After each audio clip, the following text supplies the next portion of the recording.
The tablecloth.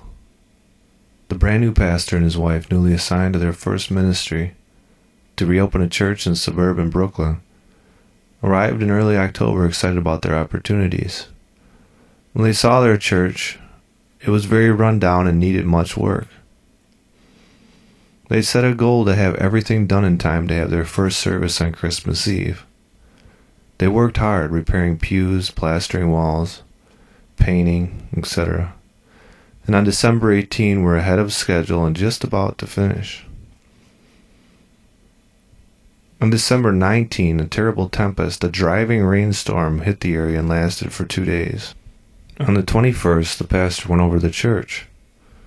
His heart sank when he saw that the roof had leaked, causing a large area of plaster about 20 feet by 8 feet to fall off the front wall of the sanctuary just behind the pulpit, beginning about head high. The pastor cleaned up the mess on the floor and, not knowing what else to do but postpone the Christmas Eve service, headed home. On the way, he noticed that a local business was having a flea market type sale for charity, so he stopped in. One of the items was a beautiful handmade ivory-colored crocheted tablecloth with exquisite work, fine colors, and a cross embroidered right in the center. It was just the right size to cover the hole in the front of the wall. He bought it and headed back to the church. By this time it had started to snow. An older woman running from the opposite direction was trying to catch the bus.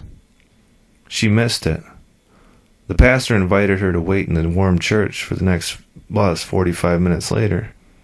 She sat in a pew and paid no attention to the pastor while he got a ladder, hangers, etc., to put up the tablecloth as a wall tapestry. The pastor could hardly believe how beautiful it looked, and it covered up the entire problem area. Then he noticed the woman walking down the center aisle. Her face was like a sheet. "Pastor," she asked, "where did you get that tablecloth?" The pastor explained. The woman asked him to check the lower right corner to see if the initials EBG were crocheted into it there. They were. These were the initials of the woman, and she had made this tablecloth 35 years before in Austria. The woman could hardly believe it as the pastor told her how he had just gotten the tablecloth. The woman explained that before the war, she and her husband were well-to-do people in Austria. When the Nazis came, she was forced to leave. Her husband was going to follow her the next week. He was captured, sent to prison, and she never saw her husband or her home again. The pastor wanted to give her the tablecloth, but she made the pastor keep it for the church. The pastor insisted on driving her home. That was the least he could do.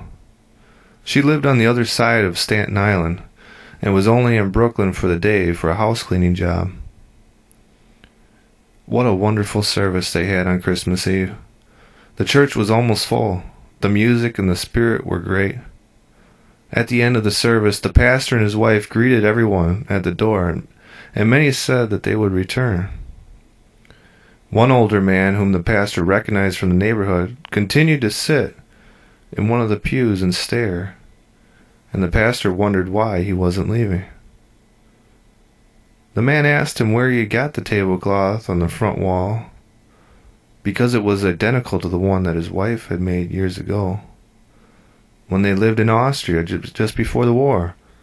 And how could there be two tablecloths, so much alike? He told the pastor how the Nazis came, how he forced his wife to flee for her safety, and he was supposed to follow her, but he was arrested and put in prison. He never saw his wife or his home again in all the 35 years between. The pastor asked him if he would allow him to take him for a little ride. They drove to Staten Island and to the same house where the pastor had taken the woman 3 days earlier. He helped the man climb the 3 flights of stairs to the woman's apartment, knocked on the door, and he saw the greatest Christmas reunion he could ever imagine. That's a true story submitted by Pastor Rob Reed, who says, God does work in mysterious ways. I hope it was a blessing to you. Feel free to share it with others. May we continue to have wonder and awe at a God who loved us so much that he came into his own creation and suffered and died for the sins of you and I, that he may redeem those that were lost to himself. From our house to yours, Merry Christmas. God bless you. Amen.